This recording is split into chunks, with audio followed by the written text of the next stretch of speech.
السلام عليكم ورحمة الله وبركاته. الحمد لله الذي وكفى والسلام على عباده الذين اصطفى أما بعد. فقد قال الله تعالى في كلامه المجيد وفرقانه الحميد: أعوذ بالله من الشيطان الرجيم. بسم الله الرحمن الرحيم. إن الله وملائكته يصلون على النبي يا أيها الذين آمنوا صلوا عليه وسلموا تسليما. اللهم صل على محمد وعلى آل محمد كما صليت على إبراهيم وعلى آل إبراهيم إنك حميد مجيد.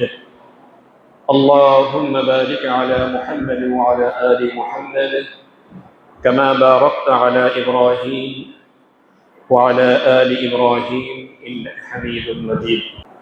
মহান আল্লাহ রাব্বুল আলামিনের দরবারে অসংখ্য শুকরিয়া আদায় করছি যে মহান প্রভু অত্যন্ত দয়া করে মেহেরবানি করে আজকের এই জুমার দিনে আমাদেরকে নামাজের উদ্দেশ্যে আল্লাহ পাকের ঘর মসজিদে আসার তৌফিক দান করেছেন। সেই প্রভুর দরবারে শুকরিয়া আদায় করে সকলেই মুহাব্বতের সঙ্গে বলি আলহামদুলিল্লাহ। দরুদ ও সালাম পেশ করছি বিশ্ব মানবতার মুক্তির দূত রহমাতুল লিল আলামিন বিশ্বনবী মুহাম্মদুর রাসূলুল্লাহ সাল্লাল্লাহু আলাইহি ওয়াসাল্লামের শানে, যাকে আল্লাহ রাব্বুল আলামিন সমগ্র বিশ্ব জগতের জন্য রহমত স্বরূপ পাঠিয়েছেন। সম্মানিত ভাইরা, গত জুমায় দাজ্জাল সম্পর্কে আলোচনা করেছি। দাজ্জাল কত প্রকার এবং কি কি। সে দাজ্জালের আগমন সম্পর্কে বিস্তারিত জানার জন্য আরো কিছু ভাই পরামর্শ দিয়েছেন ধারাবাহিকভাবে সে অবস্থাটা কেমন হবে। আজকে সেই বিষয়টিকে সামনে রেখে আলোচনা পেশ করবো ইনশাআল্লাহ। রাসূল সাল্লাল্লাহু আলাইহি ওয়াসাল্লাম বলেছেন, আখিরে জামানায় যখন মুসলমানদের শত্রু হয়ে যাবে সারা পৃথিবীর সমস্ত মানবতা, সকলেই মুসলমানদের শত্রু, কেউ প্রকাশ্য শত্রু, কেউ গোপন শত্রু। মুসলমানদের উপর অত্যাচার, নিপীড়ন, নির্যাতন যখন চরম পর্যায়ে চলে যাবে, মুসলমানদের ত্রাণকর্তা হিসেবে কেউ যখন পৃথিবীতে থাকবে না, আল্লাহ রাব্বুল আলামিন তখন বিশ্বনবী বলেছেন, আল্লাহ পাক তখন আমার বংশধরদের মধ্য থেকে মাহদী নামের এক ইসলামের সৈনিককে পৃথিবীতে পাঠাবেন। রাসূল সাল্লাল্লাহু আলাইহি ওয়াসাল্লাম বলেছেন, তার নাম হবে আমার নামের নাম এবং চারিত্রিক বৈশিষ্ট্যগুলো হবে আমার মতো, কিন্তু মুখের অবয়ব সেটা আমার মতো থাকবে না। এই ইমাম মাহদী আলাইহিস সালাম তখন মক্কা থেকে তিনি আত্মপ্রকাশ করবেন। তিনি পৃথিবীতে আগমন করে মুসলমানদের উপর নিপীড়ন, নির্যাতন, জুলুম, অত্যাচারকে পরিবর্তন করে দিবেন, ইনসাফ দ্বারা পৃথিবীকে ভরপুর করে দিবেন। মুসলমানদের ত্রাণকর্তা হিসেবে তিনি পৃথিবীতে আবির্ভূত হবেন। সারা পৃথিবী অত্যন্ত শান্তিময় পৃথিবীতে পরিণত হবে। রাসূল সাল্লাল্লাহু আলাইহি ওয়াসাল্লাম বলেন, তখন আকাশ বৃষ্টি বর্ষণ করবে প্রয়োজন মতো, জমিন ফসল উৎপাদন করবে, সারা পৃথিবী ফল ফসলে ভরপুর হয়ে যাবে। রাসূল সাল্লাল্লাহু আলাইহি ওয়াসাল্লাম বলেন, তখন মানুষ খুব সুখ শান্তিতে জীবনযাপন করবে। কিন্তু ইমাম মাহদী আলাইহিস সালাম পৃথিবীতে কোনো বর্ণনা আসছে 9 বছর অবস্থান করবেন। ইমাম মাহদী আলাইহিস সালামের জীবদ্দশায় পৃথিবীতে আগমন করবে দাজ্জাল নামক সবচেয়ে বড় ফিতনা। আল্লাহর রাসূল বলেছেন, দাজ্জাল আগমনের আগে 3টি বছর পৃথিবীর অবস্থা এমন হবে। প্রথম বছর আকাশ তার সমস্ত বৃষ্টি বন্ধ করে দিবে, জমিন আকাশ তার 1/3 বৃষ্টি বন্ধ করে দিবে, জমিন 1/3 ফল ফসল উৎপাদন বন্ধ করে দিবে। দ্বিতীয় বৎসরে আকাশ তার 2/3 বৃষ্টি বন্ধ করে দেবে এবং জমিন তার 2/3 ফল ফসল উৎপাদন বন্ধ করে দিবে। এবং দাজ্জাল যে বছর আসবে সেই বছর আল্লাহ রাসূল বলেছেন আকাশ তার সম্পূর্ণ বৃষ্টি বন্ধ করে দিবে এবং জমিন তার ফল ফসল উৎপাদন বন্ধ করে দিবে। পৃথিবীর মানুষ প্রচন্ড দুর্ভিক্ষ অনুভব করবে, দুর্ভিক্ষের মধ্যে পড়ে যাবে। মানুষের উট, ছাগল, ভেড়া, গরু মরে শেষ হয়ে যাবে।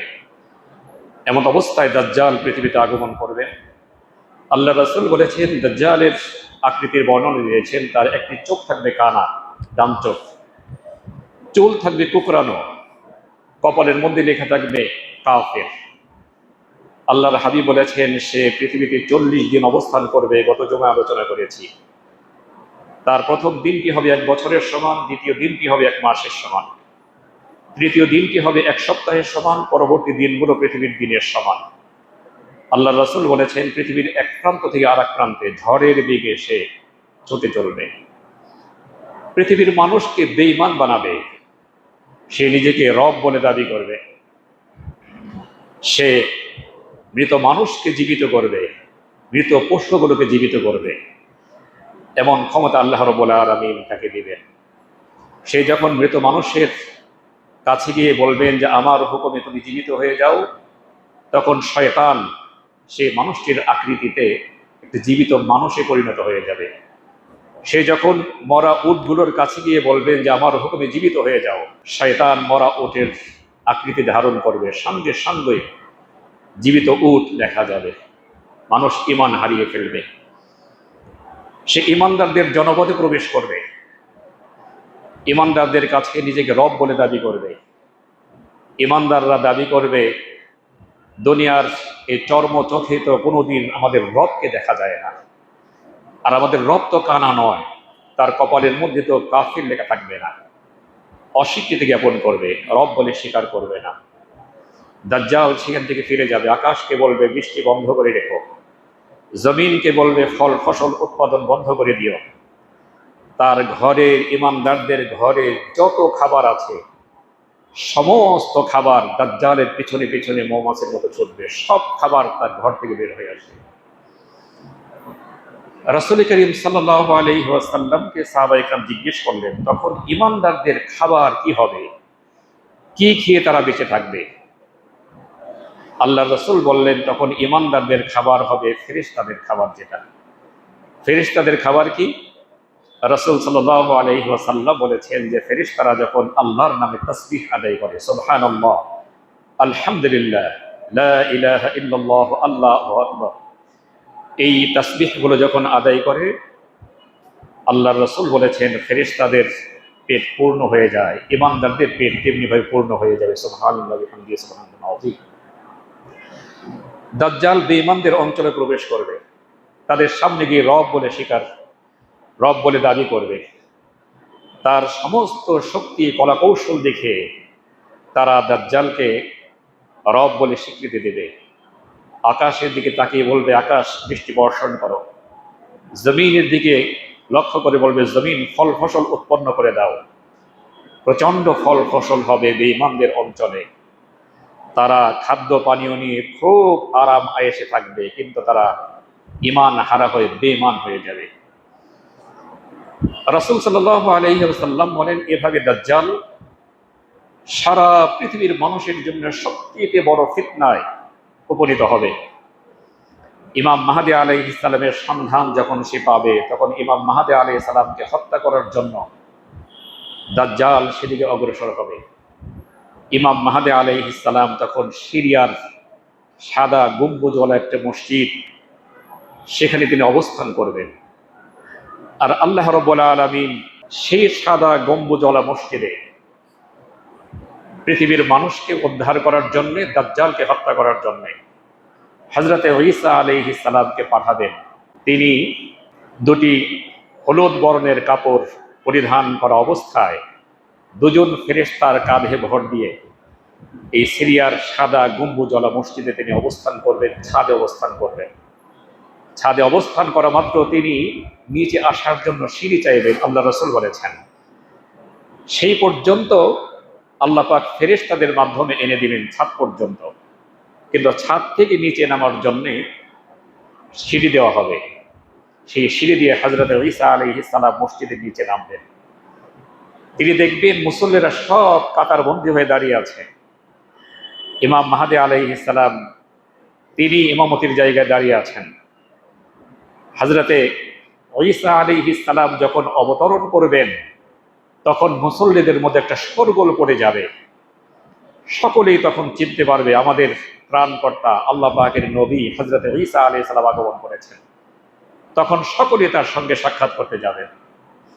তিনি ইমাম মাহদী আলাইহিস সালামের সঙ্গে এসে তার নিজস্ব পরিচয় দিবেন। ইমাম মাহদী আলাইহিস সালামের পরিচয় তিনি গ্রহণ করবেন। এরপরে জামাতের সঙ্গে নামাজ আদায় করবেন। ইমাম মাহদী আলাইহিস সালাম হযরতে ঈসা আলাইহিস সালামকে ইমামতি করার জন্য আহ্বান করবেন, কিন্তু তিনি ইমাম হবেন না। হযরতে ইমাম মাহদী আলাইহিস সালামকে ইমামতির জায়গায় তিনি দাঁড় করে দিবেন। নামাজ আদায় করার পরে হযরতে ঈসা আলাইহিস সালাম এই ইমাম মাহদী আলাইহিস সালামকে নিয়ে এবং ইমানদারদেরকে নিয়ে দাজ্জালকে হত্যা করার জন্য বের হবেন। হযরতে ঈসা আলাইহিস সালামের হাতে কোনো অস্ত্র থাকবে না। আল্লাহ রাব্বুল আলামিন তার চোখে তার এমন নিঃশ্বাসের মধ্যে এমন পাওয়ার দান করবেন, হযরতে ঈসা আলাইহিস সালামের নিঃশ্বাস যে পর্যন্ত পৌঁছাবে সেই পর্যন্ত কাফের মুশরিক ইহুদি সব মরে শেষ হয়ে যাবে। আল্লাহ রাসূলকে জিজ্ঞেস করা হলো, হযরতে ঈসা আলাইহিস সালামের নিঃশ্বাস কত দূর পর্যন্ত যাবে? আল্লাহ রাসূল বললেন, হযরতে ঈসা আলাইহিস সালামের দৃষ্টিশক্তি যত দূর পর্যন্ত যায় তত দূর পর্যন্ত হযরতে ঈসা আলাইহিস সালামের নিঃশ্বাস পৌঁছে যাবে। সেই সিরিয়ার সাদা গম্বুজওয়ালা মসজিদের সেই অঞ্চল থেকে হযরতে ঈসা আলাইহিস সালাম দাজ্জালকে দৌড়ানি দিতে থাকবে। আর দাজ্জাল প্রাণ ভয়ে তখন বাঁচার জন্য দৌড়াতে থাকবে। দৌড়াতে দৌড়াতে দাজ্জাল ইসরায়েলের লুদ নামক শহরের এই বাবে লুদ নামক একটা গেট তার জন্য করা হয়েছে। কারণ ওরা জানে যে হযরতে ঈসা আলাইহিস সালাম দাজ্জালকে এই পর্যন্ত নিয়ে আসবে, আর দাজ্জালকে তারা তাদের ত্রাণকর্তা হিসেবে মানে। দাজ্জালের আগমনের জন্য তারা একটা গেট তৈরি করে রেখেছে লুদ শহরে, খুব জাঁকজমকপূর্ণ গেট। সেই গেটের কাছে যখন পৌঁছাবে হযরতে ঈসা আলাইহিস সালাম এই লুদ নামক গেটের কাছে দাজ্জালকে হত্যা করবে। এরপরে সমস্ত ইহুদিদেরকে হত্যা করা হবে। আল্লাহর রাসূল বলেছেন, ইহুদিরা পাথরের পিছনে গিয়ে পালাবে, পাথরের জবান খুলে যাবে। পাথর বলবে, হে ইমানদারেরা, আমার পিছনে ইহুদি লুকিয়ে আছে, তাকে হত্যা করো। গাছের পিছনে গিয়ে লুকাবে, গাছ তার জবান খুলে যাবে, গাছ বলবে, আমার পিছনে ইহুদি লুকিয়ে আছে, তাকে তোমরা হত্যা করো। এভাবে সারা পৃথিবীর ইহুদিদেরকে ইমানদাররা তখন খতম করে দিবে, শেষ করে দিবে। দাজ্জাল শেষ হয়ে যাবে। হযরতে ঈসা আলাইহিস সালাম তখন স্বাভাবিক জীবন যাপন করবেন। আল্লাহ রাব্বুল আলামিন হযরতে ঈসা আলাইহিস সালামের কাছে ওহী পাঠাবেন। আল্লাহ পাক বলবেন, অচিরেই আমার আরেকটি মাখলুকাত ইয়াজুজ মাজুজ তাদেরকে আমি ছেড়ে দিব, তারা পৃথিবীতে চলে আসবে। সুতরাং তুমি তোমার অনুসারীদেরকে নিয়ে তুর পর্বতে অবস্থান করো। হযরতে ঈসা আলাইহিস সালাম তার অনুসারীদেরকে নিয়ে তুর পর্বতে চলে যাবে। সঙ্গে সঙ্গে আল্লাহ রাব্বুল আলামিন ইয়াজুজ মাজুজকে ছেড়ে দিবেন। ইয়াজুজ মাজুজ লক্ষ লক্ষ কোটি কোটি মাখলুকাত এই জমিনে চলে আসবেন। রাসূল সাল্লাল্লাহু আলাইহি ওয়াসাল্লাম বলেন, তাদের প্রথম দলটি তাবারিয়া নদী যখন পার হবে, তারা এত তৃষ্ণার্ত থাকবে, তারা নদীর পানি পান করবে, পান করে সমস্ত নদী তারা শুকিয়ে ফেলবে। আল্লাহু আকবার। তাদের ওই ইয়াজুজ মাজুজের পরবর্তী দল যখন আসবে, তখন দেখবে নদীতে একটু পানি নেই। তারা বলবে যে নিশ্চয়ই এই নদীতে একসময় পানি ছিল। তারা এসে মানুষকে হত্যা করা শুরু করবে। প্রচন্ড শক্তিধর ইয়াজুজ মাজুজ মানুষদেরকে হত্যা করা শুরু করবে, যাকে সামনে পাবে তাকেই হত্যা করবে। মানুষ হত্যা করার পরে এরপরে তারা বলবে যে এবার দুনিয়ার মানুষকে তো শেষ করে দিয়েছি, আকাশের ফেরেশতাকে এবার আমরা হত্যা করব। আকাশের দিকে তীর নিক্ষেপ করতে শুরু করবে। আল্লাহ রাব্বুল আলামিন ফেরেশতাদেরকে বলবেন, প্রত্যেকটা তীরের আগায় রক্ত মেখে আবার ছেড়ে দাও। প্রত্যেকটা তীর রক্ত মাখা অবস্থায় আবার তাদের কাছে যখন ফিরে আসবে, রাসূল সাল্লাল্লাহু আলাইহি ওয়াসাল্লাম বলেন, ইয়াজুজ মাজুজ তখন মনে করবে আকাশের ফেরেশতাদেরকে হত্যা করে ফেলেছি। তারা প্রচন্ড দাম্ভিকতা প্রকাশ করবে, প্রচন্ড হুঙ্কার দিতে থাকবে। আল্লাহ রাসূল বলেন, এদিকে হযরত ঈসা আলাইহিস সালাম এবং ঈমানদাররা যে তুর পর্বতে অবস্থান করছে, তাদের প্রচন্ড খাদ্য সংকট, পানির সংকট দেখা দেবে। তাদের কাছে খাদ্য পানীয় যা ছিল সব শেষ হয়ে যাবে, প্রচন্ড ক্ষুধা তারা অনুভব করবে। এরপরে হযরত ঈসা আলাইহিস সালাম ঈমানদারদেরকে নিয়ে আল্লাহ পাকের কাছে দোয়া করবেন। আল্লাহ রাব্বুল আলামিন সঙ্গে সঙ্গে সমস্ত ইয়াজুজ মাজুজের ঘাড়ের মধ্যে আল্লাহ পাক ক্ষত করে দিবেন। সেখান থেকে তাদের মৃত্যু শুরু হয়ে যাবে। সেই ক্ষতর মাধ্যমে সমস্ত ইয়াজুজ মাজুজ গুলো মরে তাদের লাশগুলো জমিনের উপর পড়ে থাকবে। আল্লাহর রাসূল বলেছেন যে জমিনের উপর পা ফেলার মতো একটু জায়গা থাকবে না, এত লাশ তাদের জমিনের উপর পড়ে থাকবে। এবং লাশের দুর্গন্ধে তখন পৃথিবী বসবাসের অনুপযোগী হয়ে যাবে। হযরত ঈসা আলাইহিস সালাম আবার আল্লাহ পাকের কাছে দোয়া করবেন। আল্লাহ রাসূল বলেন, সঙ্গে সঙ্গে আল্লাহ রাব্বুল আলামিন উট পাখির মতো লম্বা ঘাড় বিশিষ্ট এক প্রকার পাখি পাঠাবেন সেখানে। সেই পাখি এসে মুখে করে এরপর পা দিয়ে ধরে ইয়াজুজ মাজুজের লাশগুলো নিয়ে যাবেন, এমন জায়গায় ফেলবেন আল্লাহ রাব্বুল আলামিন তাদেরকে যেখানে ফেলার জন্য নির্দেশ দিবেন। কিন্তু তাদের রক্ত পচা দুর্গন্ধ তখনও থেকে যাবে। আল্লাহ পাক তখন প্রচন্ড বৃষ্টি দিবেন, এই বৃষ্টির মাধ্যমে সমস্ত রক্ত ধুয়ে দুর্গন্ধ দূর হয়ে যাবে, একদম পরিষ্কার তকতকে ঝকঝকে অবস্থান তখন শুরু হয়ে যাবে।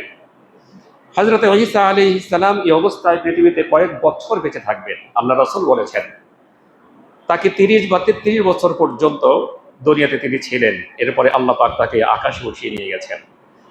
হযরত ঈসা আলাইহিস সালাম এসে 45 বছর পর্যন্ত, বাকি সময়টা 45 বছর পর্যন্ত দুনিয়াতে অবস্থান করবেন। তিনি বিবাহ শাদী করবেন, তার সন্তানও পৃথিবীতে আসবে। এরপর সারা পৃথিবীতে শুধু শান্তি আর শান্তি, ইনসাফ সারা পৃথিবীতে কায়েম থাকবে। কিন্তু অল্প সময়ের মধ্যেই আল্লাহ রাব্বুল আলামিন ঈমানদারদেরকে পৃথিবী থেকে বিদায় করে দেবেন। হযরত ঈসা আলাইহিস সালামের বিদায়ের পরে এমন একটা বাতাস আল্লাহ পাক প্রবাহিত করবেন, যে বাতাস ঈমানদারদের বগলের মধ্যে লাগবে, সঙ্গে সঙ্গে ঈমানদাররা মরে যাবে। ঈমানদাররা যে যেখানে অবস্থান করুক না কেন, সে যদি গুহায় অবস্থান করে, বাতাস সেখানে পৌঁছে যাবে, তার বগলে আঘাত করবে, সঙ্গে সঙ্গে সে মৃত্যুবরণ করবে। সারা পৃথিবীতে ঈমানদার বলতে একজনও যখন থাকবে না, আল্লাহর নাম নেওয়ার মতো, কালেমা পড়ার মতো যখন একজনও থাকবে না, তখন পৃথিবী আর পৃথিবী থাকবে না। পৃথিবীটা দুষ্ট চক্রের লীলাভূমিতে পরিণত হবে। তখন এমন পৃথিবীতে যারা বেঁচে থাকবে, এমন কোনো অপকর্ম নেই যে অপকর্মে তারা লিপ্ত হবে না। ঝগড়া, মারামারি, ফাসাদ প্রচন্ড বেগে বেড়ে যাবে। তখন শয়তান এসে তাদের কাছে বলবে যে তোমাদের আর কি কিছু করার নাই? তখন শয়তানকে জিজ্ঞেস করা হবে কি করব? তখন শয়তান তাদেরকে পরামর্শ দিবে, তোমরা মূর্তি তৈরি করে তার পূজা শুরু করে দাও। তখন পৃথিবীতে যারা বেঈমানরা বেঁচে থাকবে, তখন মূর্তি তৈরি করে এরপরে সেগুলার পূজা অর্চনা শুরু করে দিবে। রাসূল সাল্লাল্লাহু আলাইহি ওয়াসাল্লাম বলেন, গুনাহের কারণে পৃথিবীটা যখন ভরপুর হয়ে যাবে, হঠাৎ দেখা যাবে পূর্ব আকাশে আর সূর্য উদিত না হয়ে পশ্চিম আকাশ থেকে সূর্যটা উদিত হচ্ছে। এই পশ্চিম আকাশ থেকে যখন সূর্যটা উদিত হবে, উদিত হওয়ার সঙ্গে সঙ্গে পৃথিবীর মানুষের জন্য তওবার দরজা বন্ধ হয়ে যাবে, আর কারো তওবা তখন গ্রহণ করা হবে না। রাসূল সাল্লাল্লাহু আলাইহি ওয়াসাল্লাম বলেন, তখন আল্লাহ পাকের নির্দেশে দাব্বাতুল আরদ, এই জমিন থেকে এক প্রকার প্রাণী বের হবে। সেই প্রাণীগুলো মানুষের সঙ্গে কথা বলবে, এই বেঈমানদের সামনেতে এসে বলবে, দুঃখ প্রকাশ করবে, আফসোস তোমাদের জন্যে, যে তোমরা এখন যত ইবাদত বন্দেগী করো না কেন, তোমাদের আর কোন ইবাদত বন্দেগী কবুল হবে না। তোমরা তোমাদের গুনাহের জন্য আল্লাহর কাছে যত তওবা করো, তোমাদের তওবা আর কবুল করা হবে না। রাসূল সাল্লাল্লাহু আলাইহি ওয়াসাল্লাম বলেন, তখন প্রত্যেকটা মানুষ হতাশ হয়ে যাবে, নিরাশ হয়ে যাবে। তখন তারা তাদের গুনাহের মাত্রা আরো বাড়িয়ে দিবে। অপকর্ম, এমন কোনো অপকর্ম নেই যা তারা বাকি রাখবে। তারা যখন নিশ্চিত হয়ে যাবে যে নিশ্চিত রূপেই কিয়ামত হয়ে যাবে কিছুক্ষণের মধ্যেই, আর কিয়ামত হলেই আমাদেরকে জাহান্নামের লেলিহান আগুন আমাদেরকে পোড়ানোর জন্য অপেক্ষা করছে, তখন তাদের গুনাহের মাত্রা আরো অনেক গুণে বেড়ে যাবে। আল্লাহর রাসূল বলেন, এই অবস্থায় আল্লাহ রাব্বুল আলামিন হযরতে ইসরাফিল আলাইহিস সালাম কি বলবেন, এবার তুমি সিংহায় ফুৎকার দাও।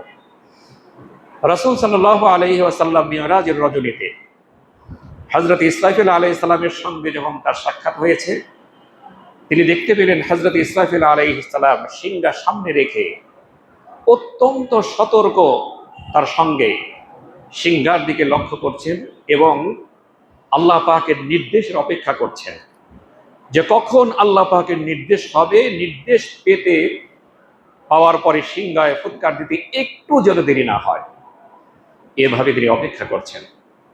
হযরত ইসরাফিল আলাইহিস সালাম যখন সিংহায় ফুৎকার দিবেন আল্লাহ পাকের নির্দেশে, সঙ্গে সঙ্গে পৃথিবীর সমস্ত মানুষ এই সিংহায় ফুৎকারের আওয়াজ শুনতে পারবে। রাসূল সাল্লাল্লাহু আলাইহি ওয়াসাল্লাম বলেছেন, সর্বপ্রথম সিংহায় ফুৎকারের আওয়াজ পাবে এমন এক ব্যক্তি, যে ব্যক্তি তার উটের পানির জন্য চৌবাচ্চা নির্মাণ করতেছিল, সেই ব্যক্তি সর্বপ্রথম সিংহার ফুৎকারের আওয়াজ পাবে। এরপরে প্রত্যেকটা মানুষ সেই ফুৎকারের আওয়াজ তাদের কানে পৌঁছে যাবে। প্রথম অবস্থায় সেই আওয়াজ অত্যন্ত মনোমুগ্ধকর হবে। মানুষ আশ্চর্য হয়ে যাবে যে এত সুন্দর আওয়াজ কোত্থেকে আসছে, পৃথিবীতে কোনোদিন তো এত সুন্দর আওয়াজ আমরা শুনিনি, এত সুন্দর আওয়াজ কোত্থেকে আসলো। মানুষ ঘর থেকে বের হবে, ঘর থেকে বের হয়ে যে এদিকে তাকাবে, এদিকে তাকাবে, সেদিকে তাকাবে যে কোন দিক থেকে সেই আওয়াজ আসছে। মানুষগুলো ব্যাকুল হয়ে যাবে। আল্লাহর রাসূল বলেন, পশুগুলো দৌড়াদৌড়ি শুরু করে দিবে সেই আওয়াজের এই আকর্ষণে, তারা মাতোয়ারা হয়ে যাবে। পশু পাখিগুলো চিৎকার করতে থাকবে, চেঁচামেচি করতে থাকবে। রাসূল সাল্লাল্লাহু আলাইহি ওয়াসাল্লাম বলেছেন, সময় যত অতিক্রান্ত হতে থাকবে, বাড়তে থাকবে, সে আওয়াজের কর্কশতা তত বৃদ্ধি পেতে থাকবে। এক সময় সে আওয়াজ এমন আওয়াজে পরিণত হয়ে যাবে যে মানুষের কান সেটাকে আর ধারণ করতে পারবে না, এই আওয়াজ ধারণ করতে পারবে না, প্রচন্ড আওয়াজে পরিণত হবে। আল্লাহ রাসূল বলেছেন, একই সঙ্গে অনেক বজ্রপাত একই সঙ্গে যদি হয়, যে অবস্থা হয়, হাজার হাজার বজ্রপাত একসঙ্গে হলে যে অবস্থা হয়, তখন মানুষের এমন অবস্থায় এমন আওয়াজ তারা শুনতে পাবে, তখন মানুষের কলিজা ফেটে যাবে, মানুষ মরে যাবে, পশু পাখি মরে যাবে। আল্লাহর রাসূল বলেছেন, পাহাড় পর্বতগুলো তখন ধোলার মতো উঠতে থাকবে, সাগরের পানিগুলো তখন পানি থেকে ভাপ বের হতে থাকবে, আগুনের মতো ভলকা বের হতে থাকবে। রাসূল সাল্লাল্লাহু আলাইহি ওয়াসাল্লাম বলেন, এক পর্যায়ে যখন সমস্ত মানুষ মরে শেষ হয়ে যাবে, পৃথিবীতে যখন একটি প্রাণীও আর জীবিত থাকবে না, আল্লাহ রাসূল বলেন তখন আসমান ভেঙে পড়বে, আসমানের উপর অবস্থিত সমস্ত ফেরেশতাগুলো গড়িয়ে গড়িয়ে পড়ে তারাও মৃত্যুবরণ করবে। শুধুমাত্র 4 জন ফেরেশতা ছাড়া সমস্ত ফেরেশতার যখন মৃত্যু হয়ে যাবে, আল্লাহ রাব্বুল আলামিন তখন হযরতে আজরাইলকে ডেকে বলবেন, আজরাইল, এখন আর কে বাকি আছে মৃত্যু হওয়ার? হযরতে আজরাইল বলবেন, মালাকুল মউত হযরতে আজরাইল বলবেন, রব্বুল আলামিন, এখন আর কেউ বাকি নাই, সকলের মৃত্যু সংগঠিত হয়েছে, সকলে মৃত্যুবরণ করেছে, শুধুমাত্র 4 জন ফেরেশতা আমরা আছি। হযরতে জিবরাইল আলাইহিস সালাম, হযরতে ইসরাফিল আলাইহিস সালাম, হযরতে মিকাইল আর আমি আজরাইল, 4 জন ফেরেশতা বাকি আছি, সব শেষ হয়ে গেছে। হাদিস শরীফে এসেছে, আল্লাহ রাব্বুল আলামিন মালাকুল মউত হযরতে আজরাইল আলাইহিস সালামকে বলবেন, আজরাইল, যাও জিবরাইলের জান কবজ করে নিয়ে আসো। হযরত জিবরাইলের কাছে চলে যাবেন। হযরত আজরাইল আলাইহিস সালাম গিয়ে বলবেন, আসসালামু আলাইক, আল্লাহর শান্তি আপনার প্রতি বর্ষিত হোক। আমি আল্লাহ পাকের পক্ষ থেকে নির্দেশ পেয়ে আপনার কাছে এসেছি আপনার জান কবজ করার জন্য। হযরতে জিবরাইলের জান কবজ হয়ে যাবে। এরপর ফিরে আসার পরে আল্লাহ পাক জিজ্ঞেস করবেন, এখন আর কে বাকি আছে? হযরতে আজরাইল বলবেন, এখন হযরতে মিকাইল আলাইহিস সালাম বাকি আছে, যে পৃথিবীর সমস্ত অঞ্চলে বৃষ্টি বর্ষণ করেন। আল্লাহ পাক বলবেন, যাও তার জানও কবজ করে নিয়ে আসো। তার জানও কবজ করে নিয়ে আসা হবে। আল্লাহ পাক জিজ্ঞেস করবেন, এখন আর কে বাকি আছে? মালাকুল মউত হযরতে আজরাইল বলবেন, এখন শুধুমাত্র হযরতে ইসরাফিল আলাইহিস সালাম বাকি আছে, আর কেউ বাকি নাই। আল্লাহ পাক বলবেন, যাও তার জানও কবজ করে নিয়ে আসো। তার জানও কবজ হয়ে যাবে। এবার মালাকুল মউত হযরতে আজরাইল আলাইহিস সালাম আল্লাহ রাব্বুল আলামিনের সামনে দাঁড়িয়ে থরথর করে কাঁপতে থাকবে। আল্লাহ রাব্বুল আলামিন হযরতে আজরাইলকে বলবেন, আজরাইল, এখন আর কে বাকি আছে? হযরতে আজরাইল বলবেন, রব্বুল আলামিন, এখন আর কেউ বাকি নাই, শুধু আমি বাকি আছি, আর আমার সামনে আপনি বাকি আছেন। আল্লাহ রাব্বুল আলামিন হযরতে আজরাইলকে বলবেন, মউত মউত ইয়া মালাকুল মউত, হে মালাকুল মউত, এবার তুমি মরে যাও, তুমি তোমার মৃত্যু ঘটাও। হাদিস শরীফে এসেছে, মালাকুল মউত হযরতে আজরাইল আলাইহিস সালাম কেঁদে কেঁদে বলবেন, রব্বুল আলামিন, পৃথিবীর সমস্ত মাখলুকাতের জীবন আমি নিয়েছি, মউত আমি ঘটিয়েছি। জীবন বের হওয়া যে কত কষ্ট, আমার জীবন আমাকেই বের করতে হবে, আমার হাতে আমার মৃত্যু হবে। রব্বুল আলামিন, এটা যদি আমি আগে জানতাম তাহলে এই দায়িত্ব থেকে আমি আপনার কাছে ক্ষমা চাইতাম। আল্লাহ রাব্বুল আলামিন ধমক দিয়ে বলবেন, মুত ইয়া মালাকুল মউত, হে মালাকুল মউত, এবার তুমি মরে যাও। হযরতে আজরাইল মরে যাবেন। আল্লাহর রাসূল বলেন, নিস্তব্ধতা বিরাজ করবে, আকাশেও কেউ নাই, জমিনেও কেউ নাই, ইল্লা ওয়াজহাহু, আল্লাহ ছাড়া আর কেউ বাকি নাই, সব মরে শেষ হয়ে গেছে। আল্লাহর রাসূল বলেন, আল্লাহ রাব্বুল আলামিন এই পৃথিবীকে উদ্দেশ্য করে বলবেন, ইয়া দুনিয়া আইনা জিবালুক, ও দুনিয়া, তোর সেই পাহাড় পর্বতগুলো কোথায়? যেগুলো অত্যন্ত উঁচু উঁচু পাহাড় ছিল, সেই পাহাড় পর্বতগুলো কোথায়? ইয়া দুনিয়া আইনা আনহারুক, ও দুনিয়া, তোর সেই নদী নালা খাল বিল সেগুলো কোথায়? ইয়া দুনিয়া আইনা আশজারুক, ও দুনিয়া, তোর বুকে যে সবুজ শ্যামলিমা গাছপালাগুলো ছিল সেগুলো আজকে কোথায়? ইয়া দুনিয়া, আল্লাহ পাক বলবেন, ইয়া দুনিয়া, তোর বুকে যে স্বৈরাচার ডিক্টেটর, যারা নির্বিঘ্নে মানুষের জীবন হনন করত, মানুষকে হত্যা করত নির্বিঘ্নে, সেই সমস্ত দাম্ভিক অহংকারী রাষ্ট্রপ্রধানগুলো কোথায়? ইয়া দুনিয়া আইনাল মুলুক, আল্লাহ পাক বলবেন, সেই রাষ্ট্রপ্রধানগুলো কোথায়? সেই স্বৈরাচারগুলো কোথায়, যারা নির্বিঘ্নে মানুষের জীবনকে হনন করত, তারা আজকে কোথায়? কেউ কোনো জবাব দিতে পারবে না। আল্লাহ রাসূল বলেন, আল্লাহ রাব্বুল আলামিন তখন দুনিয়াকে লক্ষ্য করে বলবেন, আজকে কার রাজত্ব, আজকে কার বাদশাহী? কোরআনে কারীমে আল্লাহ রাব্বুল আলামিন বলেছেন, লিল্লাহিল ওয়াহিদিল কাহ্হার, আজকে পরম পরাক্রমশালী ক্ষমতাধর একমাত্র আল্লাহ রাব্বুল আলামিনের রাজত্ব। সম্মানিত ভাইয়েরা, সেই দিন আল্লাহ রাব্বুল আলামিন আমাদের প্রত্যেকটা মানুষের হিসাব পুঙ্খানুপুঙ্খরূপে গ্রহণ করবেন। আল্লাহ রাব্বুল আলামিন, হাদিস শরীফে এসেছে, হযরতে ইসরাফিল আলাইহিস সালামকে, যে ইসরাফিল সিংহায় ফুৎকার দিয়েছিলেন, সেই ইসরাফিল আলাইহিস সালামকে আল্লাহ পাক সর্বপ্রথম আবার জীবিত করবেন। আবার জীবিত করার পরে ইসরাফিলকে বলবেন, দ্বিতীয়বার আবার সিংহায় ফুৎকার দাও। আবার সিংহায় ফুৎকার দেওয়া হবে। ফুৎকার দেওয়ার সঙ্গে সঙ্গে শত বছর, হাজার বছর, লক্ষ বছর, কোটি বছর আগে যাদের মৃত্যু হয়েছিল, সমস্ত প্রাণীগুলো আবার কবরের মধ্যে জীবিত হয়ে যাবে। সুবহানাল্লাহ বিহামদিহি, সুবহানাল্লাহ, প্রত্যেকটা মানুষ জীবিত হয়ে যাবে, প্রত্যেকটা প্রাণী জীবিত হয়ে যাবে কবরের মধ্যে। আল্লাহ রাব্বুল আলামিনের হাবিব বলেন, আল্লাহ পাক তখন একটা কুয়াশার মতো একটা বৃষ্টি দিবেন, হালকা একটা বৃষ্টি দিবেন। সেই বৃষ্টির পানি যখন মানুষের শরীরের মধ্যে পড়বে, তখন প্রত্যেকটা মানুষ, মরা মাটিতে বৃষ্টি আসলে যেভাবে গাছগুলো জীবিত হয়, আল্লাহ রাসূল বলেছেন প্রতিটা মানুষ, প্রতিটা মাখলুকাত আবার জীবিত হয়ে যাবে। আল্লাহ রাব্বুল আলামিনের আল্লাহ পাক মানুষকে ডাক দিয়ে বলবেন, ইয়া আইয়ুহান নাস হালুম্মা ইলাইকুম, হালুম্মা ইলা রাব্বিকুম। হাদিস শরীফে এসেছে, হে দুনিয়ার সমস্ত মানুষ, তোমরা আল্লাহ রাব্বুল আলামিনের সামনে চলে যাও। প্রত্যেকটা মানুষ কবর থেকে উঠবে, কবর থেকে উঠে যার যার আমল অনুযায়ী সে বাহন পাবে। কি ধরনের বাহন পাবে? আল্লাহ রাসূল বলেছেন, কবর থেকে উঠে মানুষ তিন ভাবে আল্লাহর সামনে আগমন করবে, তিন ভাবে।